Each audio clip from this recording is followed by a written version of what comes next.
오늘 이 시간 함께 읽을 하나님의 말씀 호세아 14장 1절부터 4절까지의 말씀입니다. 호세아 14장 1절부터 4절까지의 말씀 총 4절이라 제가 먼저 한 절, 여러분들이 한 절 번갈아 가면서 말씀 읽도록 하겠습니다. 호세아 14장 1절 말씀 제가 먼저 읽도록 하겠습니다. 이스라엘아, 내 하나님 여호와께로 돌아오라. 내가 불의함으로 말미암아 엎드려 졌느니라. 말씀을 가지고 여호와께로 돌아와서 아뢰기를 모든 불의를 제거하시고 사망자를 받으소서. 우리가 수수한 일을 대신하여 이스라엘 열매를 주게 드리나이다. 우리가 앗수르의 구원을 의지하지 아니하며 말을 타지 아니하며 다시는 우리의 손으로 만든 것을 향하여 너희는 우리의 신이라 하지 아니하오리니 이는 고아가 주로 말미암아 긍휼을 얻음이니이다 할지니라. 내가 그들의 반역을 고치고 기쁘게 그들을 사랑하리니 나의 진노가 그에게서 떠났음이니라. 아멘. 오늘 이 시간 우리는 돌아오라 라는 제목을 갖고 오늘 우리가 읽은 하나님의 말씀 함께 나누는 시간 갖도록 하겠습니다. 이스라엘 백성의 완악함에도 불구하고 자기 백성들을 향한 변함없는 사랑을 보이시는 하나님에 대해 가르쳐주는 호세아 14장, 즉 마지막 말씀을 가지고 함께 나누는 시간 갖고 있습니다. 오늘 본문 말씀 가운데에서 우리는 하나님이 북이스라엘에게 원한 것이 결국 무엇인지를 찾아볼 수 있게 될 것입니다. 그렇다면 징계의 고통 가운데에서 하나님이 북이스라엘에게 무엇을 원하고 계시며 그 말씀 가운데에서 우리가 하나님 앞에 어떤 모습을 보이며 살아가야 하는지 오늘 본문 말씀 한 절 한 절 찾아보며 함께 알아보는 시간 갖도록 하겠습니다. 먼저 본문 1절 말씀에서 성경은 이렇게 기록합니다. 이스라엘아, 내 하나님 여호와께로 돌아오라. 내가 불의함으로 말미암아 엎드러 졌느니라. 1절 말씀에서 우리는 이스라엘의 돌이킴을 요청하시는 하나님의 외침을 찾아볼 수가 있을 것입니다. 여러분, 하나님이 지금 북이스라엘에게 무엇을 요청하고 계시죠?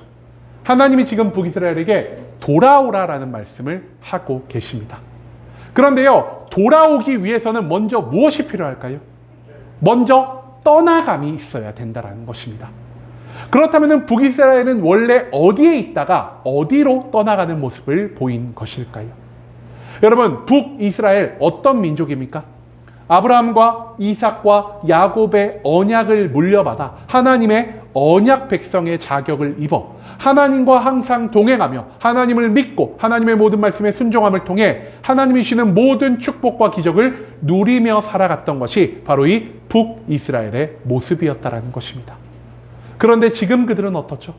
호세아서의 말씀 가운데에서 그들은요, 입으로는 하나님의 언약 백성이라는 것을 외치지만 실제의 삶은요, 하나님을 떠나 저 세상 바깥, 즉 죄악을 선택하며 살아가는 어리석은 모습을 보이고 있다라는 것입니다. 하나님은요, 저들에게 하나님의 말씀을 허락하여 주셨고요, 하나님의 축복을 허락하여 주셨고요, 이스라엘 모든 역사를 동원해서 하나님의 기적을 저들에게 나타내 주셨습니다. 그럼에도 불구하고 저들은 말씀을 통해, 축복을 통해, 기적을 통해 나의 믿음을 완성하고 하나님의 뜻에 온전히 순종하며 이 땅 가운데 하나님의 뜻과 계획을 성취하며 살아가는 것이 아니라 오히려 이것을 통해 나의 만족과 나의 유익만을 추구하는 악한 모습을 보였다라는 것입니다. 그런데요, 여기서 더 큰 문제점이 하나가 있었습니다. 북이스라엘 백성들은요, 아직까지도 자기 스스로가 죄인이라는 사실을 온전히 인지하지 못하고 있었다는 것입니다. 내가 스스로를 죄인으로 인정하지 않았기 때문에 저들의 삶 가운데에서는요, 어떠한 회개도 어떠한 돌이킴도 만들어질 수가 없었다는 것이죠. 즉 저들은요, 입으로만 하나님을 믿으며 하나님이 나에게 주실 축복만을 바람으로 저들이 하나님을 마치 도깨비 방망이와 같은 요술 램프와 같은 도구로서만 대하고 있다는 것을 우리는 앞선 호세아서의 말씀을 통해서 계속 찾아볼 수가 있었다는 것입니다. 여러분, 그런데요, 하나님은요, 이처럼 하나님의 축복과 하나님의 기적에도 불구하고 저 죄악 가운데 살아가는 이스라엘 백성들이요, 이제는 넘어지게 되었다라는 말씀을 하고 계십니다. 한마디로 북이스라엘 백성들이 지금 하나님이 예비한 심판으로 인해 고통을 받는 이유를 하나님이 무엇으로 표현하고 계십니까? 저들이 불의하기 때문에 엎드려지게 되었다라고 성경은 말하고 있다는 것입니다. 여러분, 여기서 말하는 불의함은요, 우리가 인간의 법정에 세워져서 도둑질을 하거나 살인을 하거나 강도를 함으로 너는 죄인이라고 규정받는 그러한 죄와는 조금 결이 다른 것이라 할 수 있겠습니다. 하나님 앞에 있어 불의함이라는 것은 무엇이냐? 하나님이 기뻐하지 않으시는 삶, 하나님이 원치 않으시는 삶의 모습을 내가 계속 유지하며 살아가는 것을 하나님은 불의로 보고 계신다라는 것이죠. 앞서도 말씀드렸지만 하나님은 이스라엘에게 계속해서 기적과 축복을 허락하여 주셨습니다. 왜냐? 이 기적의 경험을 통해, 이 축복의 경험을 통해 저들이 하나님을 온전히 믿게 될 것이요, 하나님께 온전히 순종하게 될 것이요, 이 믿음과 순종을 통해 저들은 하나님이 원하시는 거룩과 사랑을 온전히 갖출 수 있게 된다는 것을 하나님은 기대하셨기 때문이라는 것입니다. 즉 하나님은요, 이스라엘 백성의 믿음을 통해, 순종을 통해, 거룩을 통해, 사랑을 통해 이 땅 가운데 하나님의 뜻과 계획이 이루어지는, 즉 저들이 하나님의 언약 백성으로서 하나님의 사명을 성취하며 살아갈 것을 요청하고 계셨다라는 것이죠. 하지만 북이스라엘 백성들은요, 하나님의 기적과 축복을 통해 나의 믿음을 완성하고 하나님께 더 큰 순종을 보이는 것보다 오히려 이 기적을 이용해, 오히려 이 축복을 이용해 하나님 앞에서 더욱 큰 죄를 저지르는, 즉 죄를 점점 더 크게 확장해가는 어리석음을 보였다라는 것입니다. 그렇기 때문에 하나님은요, 이제 저들에게 공급하시던 기적과 축복을 잠시 멈추기로 하십니다. 그리고 저들에게 죄를 깨닫게 하시고 저들을 회개하고 돌이키게 하시는 심판의 고통을 허락하기로 결정하셨다라는 것이죠. 그리고 하나님이 예고하신 대로 실제 이스라엘 백성들이 하나님의 심판을 경험하게 되었을 때 그 고난 가운데에서, 그 괴로움 가운데에서 그제야 이스라엘 백성들이 자신의 죄를 깨닫고 하나님 앞에 회개와 돌이킴을 완성할 수 있게 될 것이라는 사실을 하나님은 오늘 본문의 1절 말씀을 통해서 선포하고 계신다라는 것입니다. 그 다음 이어진 2절 말씀에서 성경은 이렇게 기록합니다. 너는 말씀을 가지고 여호와께로 돌아와서 아뢰기를 모든 불의를 제거하고 선한 발을 받으소서. 우리가 숫송아지를 대신하여 입술의 열매를 주께 드리리이다. 2절 말씀에서 우리는요, 하나님이 북이스라엘에게 원하신 두 가지의 모습이 무엇인지를 발견할 수 있게 될 것입니다. 그중 첫 번째 무엇이냐? 바로 말씀을 가지고 여호와께로 돌아와 모든 불의를 제거하고 선한 모습을 보이는 것이요, 둘째로 숫송아지를 대신하여 입술의 열매를 올려드리는 것이라 할 수 있겠습니다. 첫 번째의 말씀을 우리가 요약하자면 무엇이 되냐? 하나님은 이스라엘 백성들에게요, 진정한 회개를 요구하고 계신다는 것입니다. 그런데 하나님이요, 단순한 회개를 요구하고 계실까요? 이 회개 앞에 어떤 말이 붙었냐? 하나님이요, 말씀을 가지고 하나님 앞에 나와 뉘우치라는 말씀을 하고 계신다는 것입니다. 여러분, 회개는 어떻게 해야 하는 것입니까?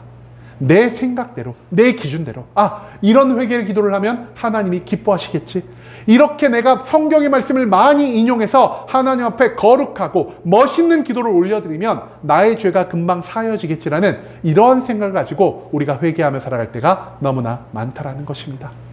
하지만 하나님은요, 우리의 뜻대로, 우리의 기준대로, 우리의 생각대로 회개하는 것을 원치 않으신다라는 것이죠. 우리의 회개는 무엇을 기준으로 행해져야 하는 것입니까? 하나님이 우리에게 주신 말씀을 기준으로 행해져야 하는 것이란 사실입니다. 왜냐? 이 말씀을 통해서는 우리가 하나님을 배울 수 있기 때문이라는 것이죠.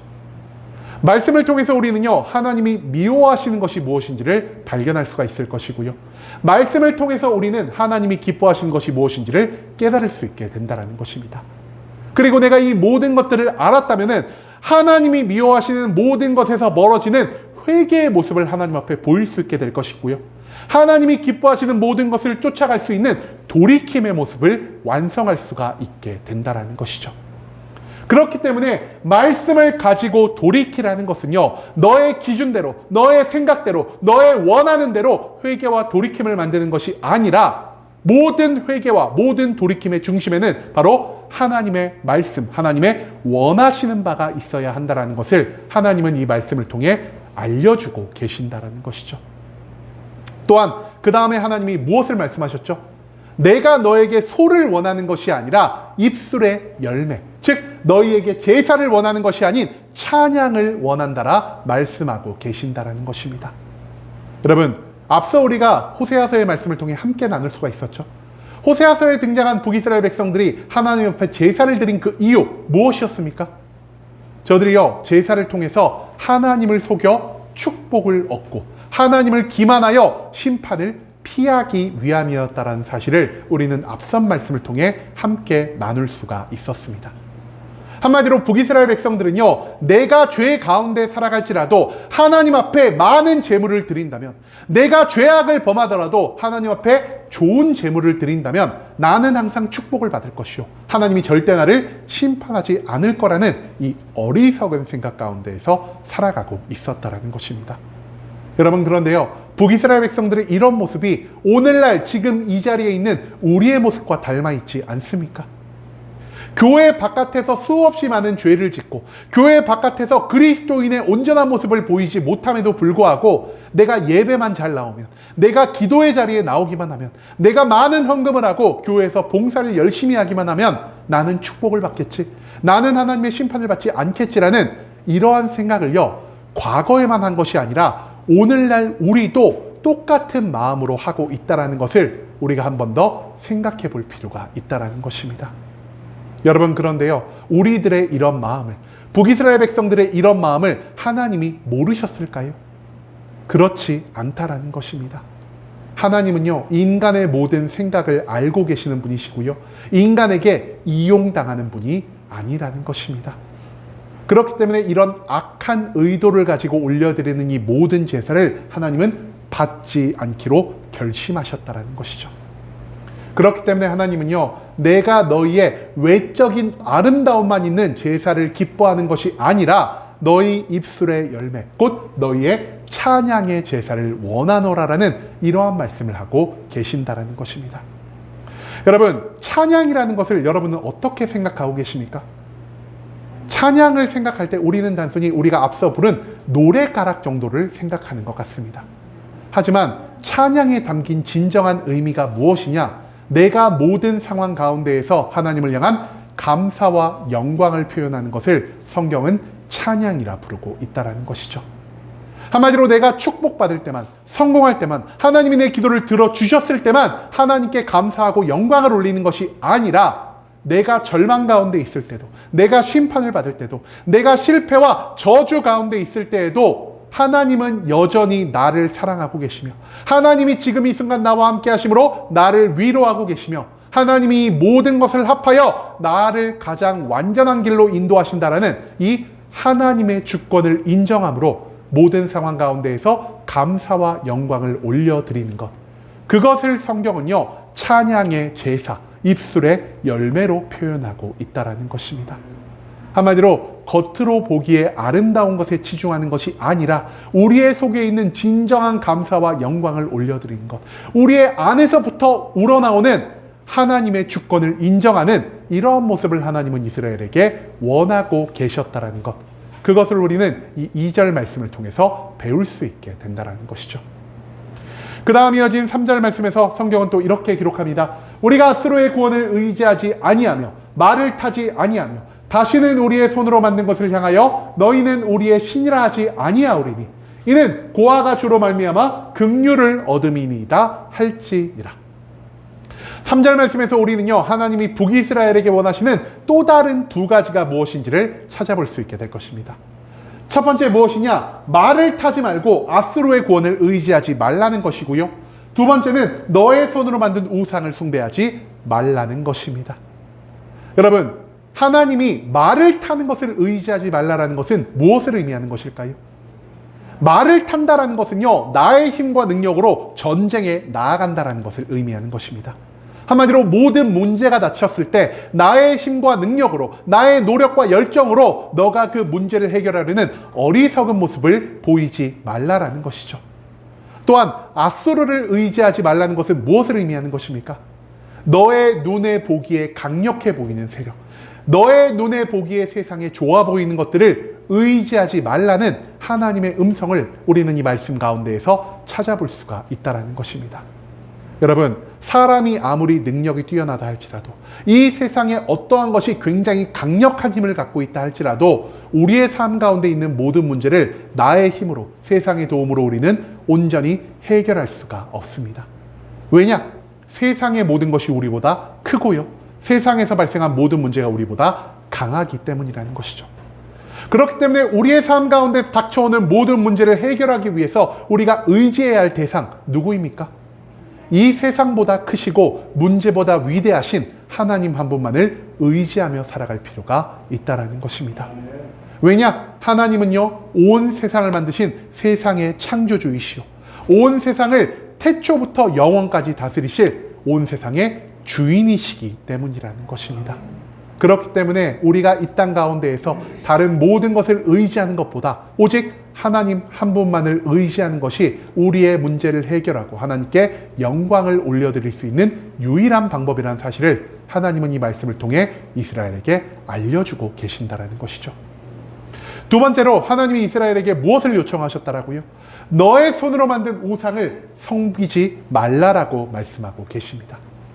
여러분, 성경 가운데에서 모세에게 하나님이 자신의 모습을 보일 때 하나님이 자기를 어떻게 소개하셨습니까? 나는 스스로 있는 자다라고 소개를 하셨습니다. 이 말은 무엇을 의미하는 것일까요? 하나님은요, 그 누구에 의해서도 창조된 존재가 아니라는 것입니다. 한마디로 태초부터 시작하셔서 영원까지 홀로 존재하는 분이시고요, 홀로 전지전능한 분이시며 홀로 유일한 신 되신 분이 바로 하나님이라는 사실을 나는 스스로 존재하는 자다라는 이 말씀을 통해 우리가 배울 수가 있다는 것이죠. 여러분, 그런데 우상은 어떤 존재입니까?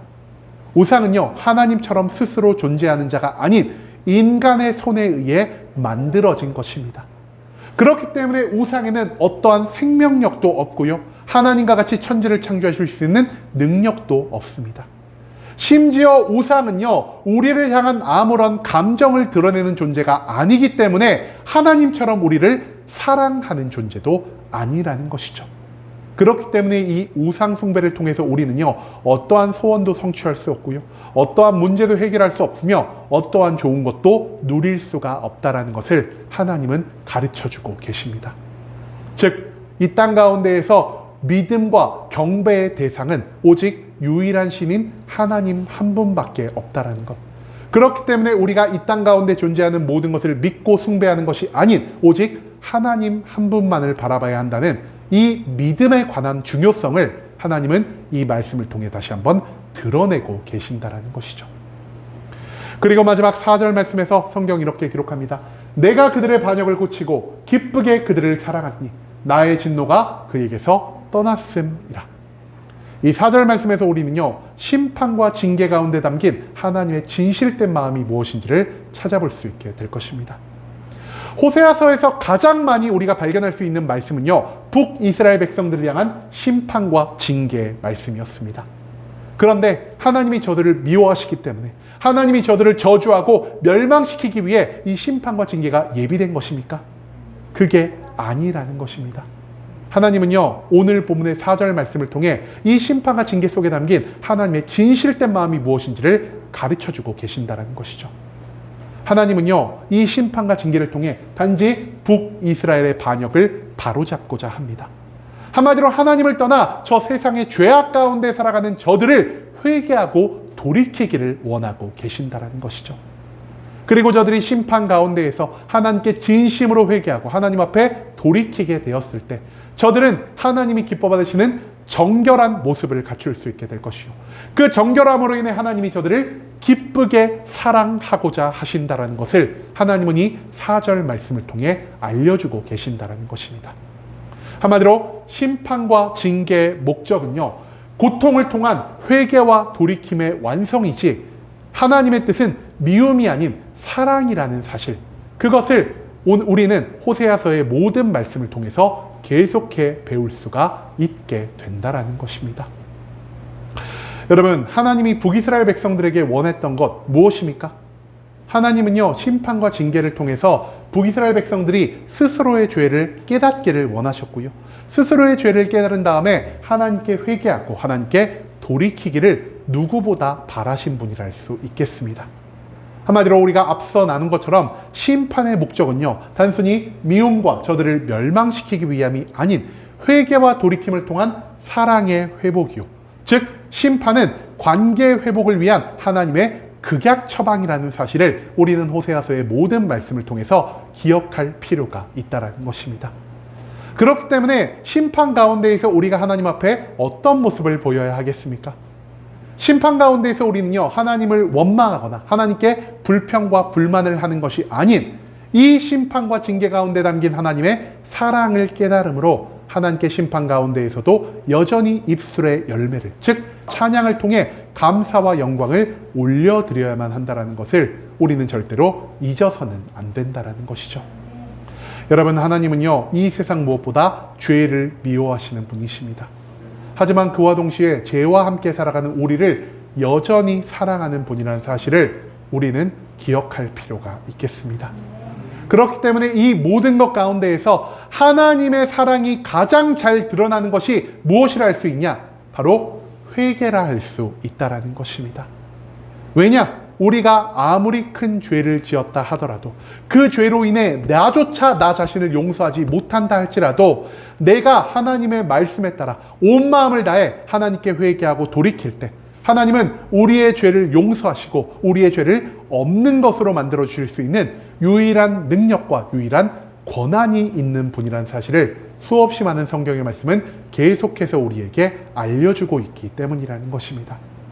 그리고 이처럼 회개를 통해 돌이킴을 통해 우리의 모든 죄가 사라졌을 때 우리는 다시 한번 하나님과의 사랑의 관계를 회복할 수가 있을 것이요. 이 온전한 사랑의 관계 가운데에서 하나님이 주시는 회복과 축복을 경험할 수 있게 될 것이요. 더 이상 우리는 하나님과 떨어져 사는 것이 아닌 하나님과 매일매일 동행하며 복의 근원 되신 하나님이 주시는 모든 좋은 것으로 인해 매일매일의 기쁨과 평강을 누리는 삶, 즉 태초 에덴 동산의 삶을 회복할 수 있게 된다라는 사실을 호세아서의 모든 말씀은 우리에게 선포하고 있다라는 것입니다. 여러분, 이제는 하나님이 우리에게 원하시는 온전한 회개와 돌이킴을 만들어갈 수 있길 원합니다.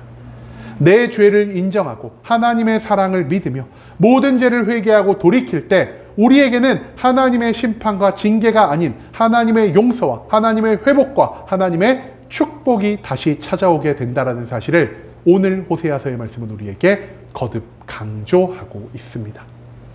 우리를 향한 하나님의 뜻은 사랑이지 미움이 아니라는 사실을 기억하시며 하나님의 사랑에 매일매일 우리의 믿음과 우리의 순종으로 온전히 응답하며 나아갈 수 있는 순복음 함께하는 교회 모든 성도님들이 될 수 있길 간절한 마음으로 소망하겠습니다. 아멘.